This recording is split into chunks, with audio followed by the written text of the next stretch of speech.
দেশের ক্রিকেটের সম্মান ধুলোয় মেশালো দুর্বার রাজশাহী। বিপিএল এ টাকা না পেয়ে মাঠে আসেনি বিদেশি ক্রিকেটাররা, সমাধানে ব্যর্থ বিসিবি, ক্ষুব্ধ ক্রিকেট প্রেমীরা।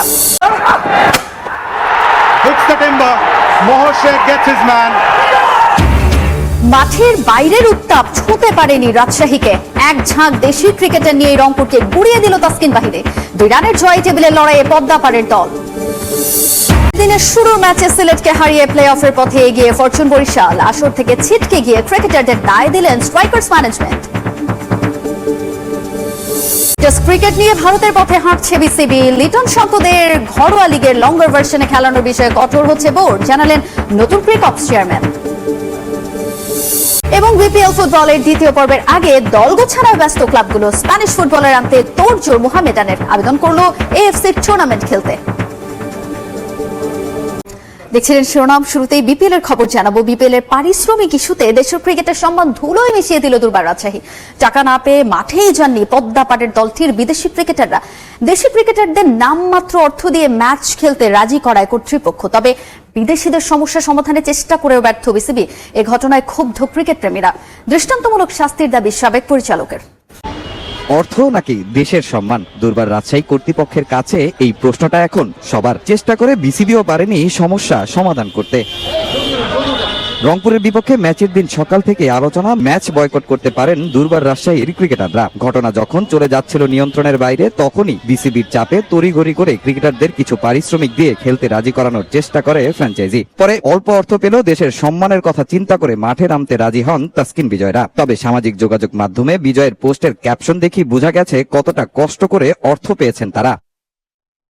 বিজয়রা রাজি হলো, কথা অনুযায়ী পারিশ্রমিক না পাওয়ায় মাঠে যাননি রাজশাহীর রায়ান বার্ল, মোহাম্মদ হারিস, সামারাকুন সহ বিদেশি ক্রিকেটাররা। তাদের বোঝাতে বিসিবিও চেষ্টা করে অনেক। জাতীয় দলকে বহন করা গাড়িটাও পাঠিয়ে দেয় তাদের জন্য। তবে ঘন্টার পর ঘন্টা চেষ্টা করেও বিদেশি ক্রিকেটারদের মাঠে নিতে রাজি করাতে পারেনি বিসিবি ও রাজশাহী কর্তৃপক্ষ।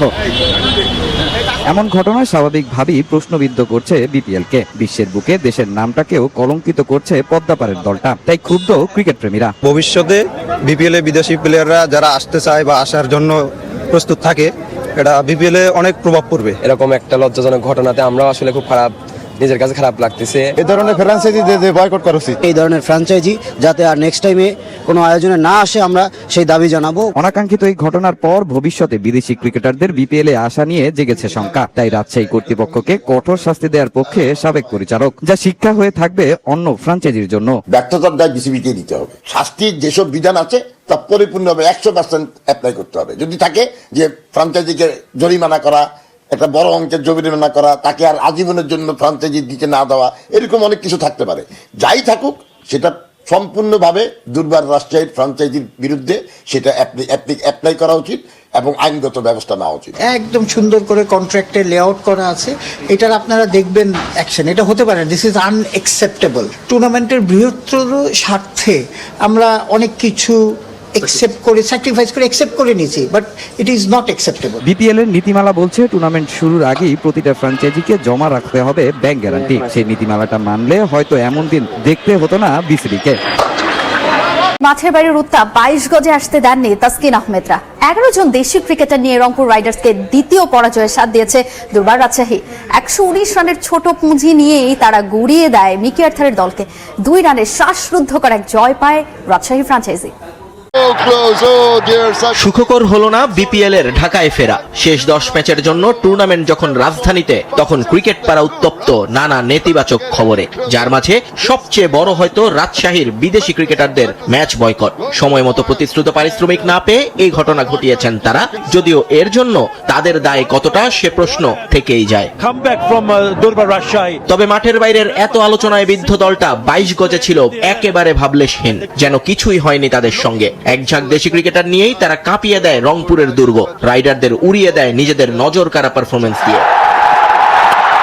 টস হেরে ব্যাট করতে নেমে শুরুতেই ধাক্কা খায় পদ্মাপাড়ের দলটি। হারিসের বদলে জিসানের সঙ্গে মাঠে নামেন সাব্বির হোসেন, কিন্তু প্রতিপক্ষের সামনে দাঁড়াতেই পারেননি তারা। সাইফুদ্দিনের বলে বোল্ড জিসান, আর সাব্বিরকে স্ট্যাম্পিং করেন রকিবুল হাসান জুনিয়র। এনামুল হক বিজয় চেষ্টা করেছিলেন দলের হাল ধরতে, কিন্তু তার সঙ্গে জুটি বাঁধা মৃত্যুঞ্জয় টপ অর্ডারে প্রমোশনের সুযোগটা কাজে লাগাতে পারেননি একেবারে। আউট হন খুশদিল শার ঘূর্ণিতে। শেষ দিকে অধিনায়ক তাসকিনকে সঙ্গে নিয়ে দলের রান বাড়ান সানজামুল। স্পিনার থেকে রীতিমতো ব্যাটার বনে যান তিনি। 29 বলে 28 করে দলের মান বাঁচান এই বাঁহাতি। রাজশাহীর স্কোরবোর্ডে জমা হয় 119 রান।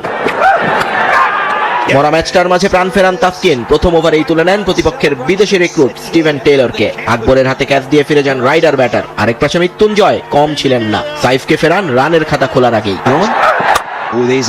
এরপর ইফতেখার দলের হাল ধরলেও অন্য পাশ থেকে উইকেট যায় টপাটপ। সৌম্য সরকারের পর শেখ মেহেদীকেও ফিরিয়ে দেন মৃত্যুঞ্জয় চৌধুরী। শেষ পর্যন্ত একা লড়াই চালিয়ে যান সাইফুদ্দিন, কিন্তু পরাজয় এড়াতে পারেননি তিনিও। দুঃখের মাঝেও একরাশ আনন্দ ছুঁয়ে যায় রাজশাহী শিবিরকে। বিপিএলে এবার একটার পর একটা নতুন অভিজ্ঞতা হচ্ছে, তবে সবটাই নেতিবাচক। রাজশাহী ফ্র্যাঞ্চাইজির পারিশ্রমিক ইস্যু নিয়ে এভাবেই নিজের অভিব্যক্তি প্রকাশ করলেন অধিনায়ক তাসকিন আহমেদ। বিসিবির আশ্বাসে দেশিরা সন্তুষ্ট হলেও এবার বিদেশি ক্রিকেটারদের মাঠে ফেরার আহ্বান তাসকিনের। এদিকে বিপিএল এর 11তম আসরে এসেও এমন ঘটনা বাংলাদেশের ক্রিকেটের জন্য লজ্জার এবং বিব্রতকর বলে মন্তব্য মোহাম্মদ আশরাফুলের। এই উইকেটের মতো বাউন্স করলে চেক প্রবলেম আছে। আই হোপ এমন করবে না, ঠিক আছে ইনশাআল্লাহ আমরা সবাই পাবো। কোনো বিদেশি ছাড়াই দুর্বার রাজশাহী হারিয়েছে আসরের সবচেয়ে শক্তিশালী দল রংপুর রাইডার্সকে, তাও ব্যাক টু ব্যাক ম্যাচে। তারপরও স্বস্তিতে নেই পদ্মাপাড়ের দলটা। ম্যাচের দিন সকালে পরিবর্তন করতে হয়েছে টিম হোটেল। পেমেন্ট ইস্যুতে সারাদিন ঘটেছে নানা অনাকাঙ্ক্ষিত ঘটনা। নীতিমালা অনুযায়ী ম্যাচে কমপক্ষে 2 জন বিদেশি ক্রিকেটার থাকার কথা থাকলেও লোকাল ক্রিকেটারদের নিয়ে একাদশ সাজাতে হয়েছে অধিনায়ককে। টিমের কেউই যখন এরকম ঘটে ভালো ফিল করে না। বুকিং দেওয়া ছিল শেরাটনে, তো পরে ওয়েস্টিনে ছিল। পরে নাকি বুকিং দেওয়ার কারণে ওয়েস্টিনে নাকি সব রুমগুলো বুক হয়ে গেছিল, এটা আমি যেটা শুনছি। পরে আমরা হোটেল চেঞ্জ করলাম, চেঞ্জ করে যাওয়ার 2 ঘন্টা আগে শুনি ফরেন প্লেয়ার কেউ যাবে না। পারিশ্রমিক নিয়ে আসলে শুরু থেকেই 9-6 করেছে রাজশাহী কর্তৃপক্ষ। ফারুক স্যার ফোন করে আমাদেরকে এটা ইনশিওর করেছে যে টাকা পাইতে দেরি হলেও কোনো প্রবলেম নাই, ক্রিকেট বোর্ড পে করবে, তোমরা সবাই মন দিয়ে খেলো। ফরেন প্লেয়ারদেরকেও ফোন করেছিল আমাদের বোর্ড থেকে, বলছে পেমেন্ট ইস্যু না, ক্লিয়ার হয়ে যাবে, বাট তাও তারা আসে নাই। ম্যানেজারকে বলা হয়েছে যে লাস্টে পয়সা নিয়েও নাকি ওদের নক করেছে, ওরা গেটই খুলে নেয়। ওরা ভাবছে যে এমনি রিকোয়েস্ট করতে আসছিল। তারা যদি আসলে তো আমাদের দলের জন্য ভালো হবে, আরো চাবো ডেফিনেটলি ওরা আসুক। এবার নিয়ে 11তম আসর চলছে বাংলাদেশ প্রিমিয়ার লিগের। এত বছর পরেও একটা গোছানো টুর্নামেন্ট করতে পারেনি বিসিবি। এই ঘটনাগুলো নষ্ট করছে দেশের ক্রিকেটের ভাবমূর্তি। মন্তব্য রংপুরের সহকারী কোচের। 11তম আসরে আমরা একই জায়গায় ট্রেনিং করি, সবকিছু একই জায়গায়। ওই টুর্নামেন্ট শুরুর আগে হয়তোবা আমরা প্ল্যানিং করি, খেলার দিন দেখা যায় যে আমাদের হেলমেট আসছে আর কি। প্ল্যানিংটা আরো একটু সুন্দর হলে ভালো হবে, এবং অবশ্যই এবার যা হচ্ছে সামনের বছর আমি শিওর যে তারা হয়তো আরো সচেতন হবে। খেলোয়াড়দের খারাপ খেলার কারণেই ম্যাচ হেরেছে সিলেট স্ট্রাইকার্স। বিপিএল থেকে প্রায় বিদায়ের পথে এই দলটি, শুধুমাত্র কাগজে কলমেই বাকি আছে, এমনটাই জানিয়েছেন টিম ম্যানেজমেন্ট।